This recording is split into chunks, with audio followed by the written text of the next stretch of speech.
अस्सलाम वालेकुम नाज़रीन, मैं हूँ आपका मेज़बान मुश्ताक अहमद आज़ाद। मुस्कुराएँ। हम इस वक्त एक यूनिक शख्सियत, एक बड़ी अजीब व गरीब शख्सियत जिसको हम कहेंगे, एक तारीख़ी शख्सियत जिन्होंने ना सिर्फ पाकिस्तान बनते देखा है बल्कि पाकिस्तान के लिए इन्होंने खाक व खून का सफ़र भी तय किया है। जिस तरह हम नावलें पढ़ा करते थे, या जिस तरह मुनीर नियाज़ी का वो शेर है कि एक और दरिया का सामना था मुझको मुनीर, मैं एक दरिया के पार उतरा तो मैंने देखा। तो इश्क इतना नहीं आसान, बस इतना समझ लीजिए कि आग का दरिया है और डूब के जाना है। तो हमारे साथ जो शख्सियत हैं, ये अपना तारुफ भी कराएंगे। और नाजरीन, ये आपको बताता चलूँ कि इनके साथ एक तवील नशस्त होगी जिनकी 3 4 5 6 अकसार तक भी हो सकती हैं।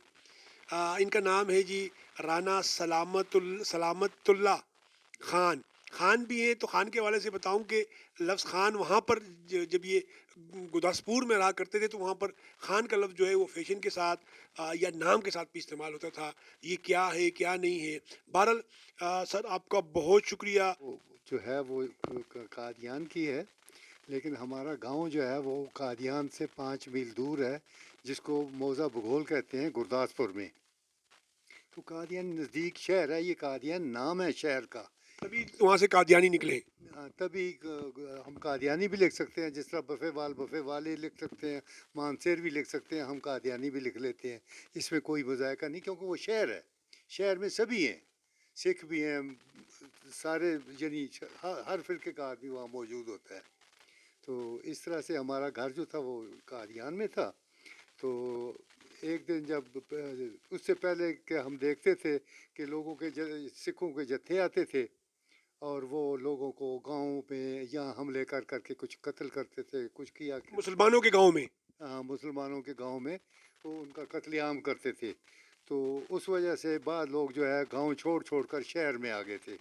शहर में हम सेफ थे। तो पहले तो हमें पता चला कि ये जो है गुरदासपुर जो है पाकिस्तान में है, और बाद में कुछ दिन अभी गुजरे ही थे तो अचानक सुबह देखा तो इनकी मिलिट्री जो थी वो हर मोहल्ले में पहुंच चुकी थी।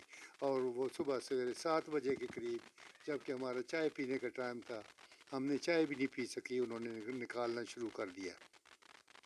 किसको निकालना शुरू कर दिया वो वो क्यों? हम लोगों को निकालना शुरू कर दिया। किस वजह से आपको निकाल रहे थे? जी, आपको किस वजह से वो निकाल रहे थे? इस वजह से कि आपका पाकिस्तान बन गया है, ये हिंदुस्तान के हिस्से में आ गया है, आप जाओ यहाँ से। तो पूरे पाकिस्तान, पूरे हिंदुस्तान में तो और भी को क्यों निकाल रहे थे? इसकी बुनियादी वजह क्या थी? नहीं नहीं, सबको निकाल रहे थे, सबको। क्योंकि शहरों पे जो नज़दीक छोटे छोटे शहरों पे, उन पे तो हमले करते थे, जत्थों की शक्ल में आते थे, हमले करते थे। तो उन्होंने फिर कहा कि ये छोड़ दो।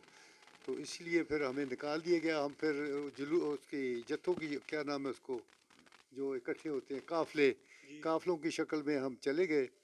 तो बाद में मेरे वाले साहब ने हमें ढूंढ ढांड के, तो एक वहाँ हॉस्टल है, उसको फजल उमर हॉस्टल कहते हैं, वहाँ जाके हमें रखा। तो वहाँ ये था कि इतनी दुनिया थी कि हम एक दूसरे से जुड़ के बैठे हुए थे। वहाँ भी हमें सारे मुसलमान। सारे मुसलमान नहीं, जो जो चले को जो जा रहे थे, लेकिन हम जो ये 2 4 5 10 महलों के लोग थे, जहाँ जल्दी से हम इकट्ठे हुए, वो लोग थे। अच्छा अच्छा, सलामत साहब, थोड़ा मैं चाहता हूँ कि वो मंजर हो, क्योंकि हमें तो पाकिस्तान तैयार मिला, हमें तो सारी चीज़ें तैयार मिली, इसलिए हमारे नखरे भी हैं। और इसलिए जो हम उन उन नखरों की वजह से जो है हम अपनी आज़ादी को भी नुकसान पहुँचा रहे हैं। राना साहब, ये बताइएगा कि जिस मोहल्ले में, जैसे भी नाज़रीन आप किसी मोहल्ले में रहते हैं और ऐलान हो जाए कि ये मोहल्ला आप छोड़ दें, तो क्या बीतेगी आप पे? और फिर आप सारे के सारे लोग जो हैं वो किसी एक जगह जमा हो जाएं और अपने घरों में सामान, अपने घरों की सारी चीज़ें छोड़ दें, क्योंकि सामान तो सर पे लेके आप नहीं घूम सकते। ज़्यादा से ज़्यादा 1 2 4 गुठलियाँ गठियाँ आपके पास होंगी। हाँ, तो ज़रा बताइएगा कि वो क्या मंज़र था? आप सारे के सारे लोगों को घरों से निकाल दिया गया था, तो आपने अपने सामान का क्या किया? बाकी जो वहाँ पर जो आपकी अमलाक थी, किसी की माल मवेशी होगी, किसी की छोटी-मोटी हो सकता है किसी को छोटे-मोटे साइकिल हों, या रेड़े रप्पे हों, तो क्या हुआ सब? वहाँ पर तो हर चीज़ थी, घरों में हर चीज़ थी, लेकिन हमें किसी ने उठाने नहीं दी। उन्होंने कहा कि निकलो बस, अब आपका वक्त पूरा हो गया, निकल जाओ। बस उन्होंने निकाला, फिर हम काफ़िलों में जमा हो गए दूर जाके। तो सारा दिन यही सिलसिला जारी रहा। اور ہمیں نہ کھانا ملا نہ کچھ ملا نہ کچھ ملا، یعنی شام تک ہمیں وہاں ایسے ہی انہوں نے گھیرے رکھا۔ ہندوؤں کی فوج تھی، ان کو کیا کہتے ہیں، ڈوگرے، تو انہوں نے گھیرے رکھا۔ اس کے بعد پھر میرے والد صاحب آئے، ہمیں ڈھونڈتے ڈھانڈتے انہوں نے ہمیں وہاں سے نکال کر ایک فضل عمر ہاسٹل تھا وہاں لے گئے۔ وہاں بھی آگے بھیڑ تھی، تو وہاں ہم 3 4 دن رہے۔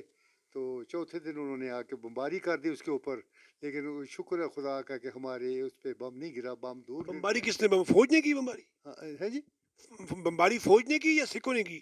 سکھوں نے کرنی تھی نا، ان کی فوج تھی نا، اچھا ان کی۔ ان کی فوج تھی، جب سارا کنٹرول ان کا تھا تو انہوں نے کرنا تھا۔ تو وہ باہر گرا، تو اس کے بعد پھر شور شار مچ گیا، تو ہلا گلا تو ہوتا ہی ہے، وہ پھر آپ کو پتہ ہی ہے پریشانی ہو جاتی ہے۔ تو شام کے وقت پھر پاکستان سے گاڑیاں آ گئیں، اس میں بلوچ رجمنٹ تھی، کچھ اور تھے، پنجاب رجمنٹ تھی، مکس تھی۔ تو انہوں نے ہمیں گھروں سے نکالا، تو گاڑیاں آئی ہوئی تھی، تو انہوں نے کہا گاڑیوں پہ بیٹھ جاؤ اور چلو۔ ہمیں تو یہ خوش نصیبی بھی تھی کہ ہم گاڑیوں پہ آئے، ورنہ جو پیدل آئے ہیں یہاں سے ہم گزرتے رہے بٹالہ تک، سفر تقریباً 1 گھنٹے کا بھی سفر نہیں تھا وہ، ہم نے یعنی صبح سے شام سے لے کر دوسری صبح تک ہم اسی میں گھومتے ہی رہے گاڑی میں؟ گاڑی میں، وہاں بٹھایا ہوا، کبھی ادھر کبھی ادھر، کیونکہ آگے ان کے جتے ہوتے تھے مارنے والے لوٹنے والے تھے، پھر ہمیں واپس کر دیتے تھے پیچھے جاؤ، تو پھر ہمیں پیچھے جانا پڑتا تھا۔ پھر ہم شام کو اچھا، پھر آپ کے گاؤں سے بٹالہ کا اندازے کے مطابق کتنے میل دور تھا؟ بٹالہ آپ سے کتنا میل دور تھا؟ بٹالہ تھوڑے ہی دور ہے، یعنی اس کا مطلب 2 ڈھائی گھنٹے ہے وہاں سے سفر، گرداسپور سے لاہور کا۔ جی۔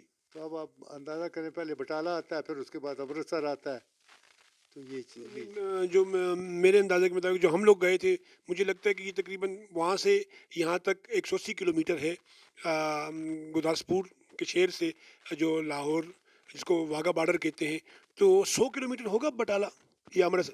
تھوڑا ہے، وہاں سے تھوڑا ہے، تقریباً 50 60 میل ہوگا۔ 50 60 میل ہے، پھر اس کے بعد تقریباً 50 60 میل جو ہے وہ امرتسر ہے۔ جی، تو پھر امرتسر پھر ہم جہاں لاہور آ گئے۔ اچھا، یہ جو ساری پٹی کی ساری پٹی یہاں پر سکھ رہتے تھے، تو سکھ کا لائف سٹائل کیا تھا؟ وہ لوگ کیوں آپ کے مخالف ہو گئے تھے، جبکہ وہ پہلے مسلمانوں کے ساتھ ان کا تعلق بھی اچھا تھا، اور انہوں نے پھر اپنا گردوارہ کیوں پاکستان میں رہنے دیا؟ اصل بات یہ ہے کہ جب ایک چیز حصے میں آ جاتی ہے تو وہ لوگ پھر ایک قسم کے مالک اپنے آپ کو سمجھتے تھے، وہ چاہتے تھے کہ یہ کسی طرح بھاگ جائیں، اور لوٹ مار کرتے تھے، وہ جی۔ لوٹ مار کرتے تھے، جو کسی کے پاس زیور ہوتا یا پیسہ ہوتا یا کوئی چیز ہوتا وہ چھین لیتے تھے۔ اچھا، یہ بتائیے کہ وہ اس وقت یہ سمجھ رہے تھے کہ بھئی یہ جو پنجاب ہے یا جو یہ گرداسپور ہے، یہ سکھوں کے پاس آ جائے گا تو سکھ آزاد ہو جائیں گے، ان کے الگ ملک بن جائے گا، وہ اس لیے وہ ان کا ذہن میں یہ بھی تھا؟ ان کے ذہن میں اس وقت تو یہ نہیں تھا، لیکن اب ان کے ذہن میں ہے کہ نہیں، اس وقت پھر وہ مطلب اگر وہ آپ کو باہر نکال رہے تھے پھر؟ وہ اس وقت ہندو اور سکھ ملے ہوئے تھے، اچھا، ملے ہوئے تھے، وہ آپ لوگ کو وہاں سے نکال رہے تھے؟ ملے ہوئے تھے، وہ مل کے سارا کام کرتے مل تھے۔ کے سارا کام۔ اچھا، جب آپ امرتسر پہنچے تو امرتسر کے کیا مناظر تھے؟ وہاں پر کتنے مسلمان تھے؟ اور اس دوران جو آپ نے سفر کیے، کتنی کتنی خون دیکھا، لاشیں کتنی دیکھی؟ ہم نے تو گاڑیوں سے اترے ہی نہیں ہے نا، ہم نے تو اترے ہی نہیں ہیں، جب ہم وہاں سے چلے ہیں۔ یہ گاڑیاں کون سی تھی پھر؟ وہ لازمی بات، بسیں تھی، بسیں؟ تو بسوں میں لازمی بات ہے آپ کے ساتھ خواتین بھی ہوں گی، بچے بھی ہوں گی، ہاں، تو آپ گاڑی سے نہیں اترے، تو اس یہ آپ کے شام سے لے کر دوسری صبح تک تو یہ تقریباً کوئی 14 15 گھنٹے ہوں گے، اس دوران واش روم کی ضرورت ہوتی ہے، اس دوران پانی کی، تو پھر کیا کرنا؟ بس بات یہ ہے کہ ہمارے تو ہاتھ پاؤں سنو گے، تو کھایا پیا ہی نہیں تھا، تو واش روم کیا جانا تھا، ہم نے کھایا پی ہی نہیں تھا، کچھ ملا ہی نہیں تھا۔ تو جب ہم نہر کے کنارے پہ آئے ہیں بیاس کی، تو اس میں لاشیں پڑی ہوئی تھیں ادھر بھی ادھر بھی، جب انہوں نے کھڑا کیا تو پھر فوجی آئے، تو انہوں نے فوراً موٹر سائیکل پہ ہر ایک کو یہ کہتے گئے کہ گاڑی میں سے کچھ پھینکنا نہیں ہے ورنہ یہ لوٹ لیں گے۔ ہزاروں سکھ بیٹھے ہوئے تھے قربانی لے کر، اسی انتظار میں تھے کہ کوئی چیز کوئی پھینکی جائے اور ہم حملہ کر دیں۔ اچھا ہاں، وہ بہانہ ڈھونڈتے تھے حملے کا کوئی نہ کوئی، اچھا اچھا۔ لیکن پھر ہمیں بتا دیا گیا کہ کوئی چیز نہیں پھینکنی، پھر ہم نے نہیں پھینکی۔ پھر دوسرے دن ہم بٹالہ میں آئے ہیں، تو 5 منٹ 6 منٹ گاڑیاں کھڑی ہوئی تھیں، رات کو بھی ہمیں گاڑیوں سے، اس وقت صبح کے وقت ہمیں گاڑیوں سے اتارا تھا انہوں نے، تقریباً 5 6 بجے کہ ہمارے اوپر حملہ ہونے والا ہے، تو آپ ریلوے لائن کے ساتھ اتر کے سارے لیٹ جائیں۔ تو وہاں گھنٹہ 1.5 گھنٹہ یہ شور ہوا، اس کے بعد پھر जब वो मेरे ख्याल में सिख थे या कुछ थे भागे, तो उसके बाद हमें फिर आर्डर हुआ कि फ़ौरन बैठो गाड़ियों पे, तो बैठ के फिर हम दोबारा। आपके साथ खवातीन भी थी, बच्चे भी थे, और सब सब खातीन बच्चे लोगों का ये हाल था कि अपने बूढ़े माँ बाप को फेंकते थे, खुद भागते थे, और कईयों ने खुद अपने माँ बाप को वहाँ छोड़ा, जबकि फिर फौज ने जब नज़र पड़ी तो उन्होंने कहा कि तुम्हें नहीं ले जाएंगे, हम इनको ले जाएंगे। ये हालत थी, खुद अपनी जान बचाने के लिए भाग अच्छा, रहे पाक फौज जो है वहाँ पर पहुंची आपके पास? पाक फौज पहुंची थी वहाँ। नाजरीन, सुना आपने कि पाक फौज उस वक्त वहाँ पहुंची थी। हमारे राणा साहब जो हैं वो गुरदासपुर से बटाला और बटाला से अमृतसर पहुंचे। आगे क्या हुआ इसके लिए आपको थोड़ा इंतज़ार करने पड़ेगा। एक और किस्में आपके साथ होती।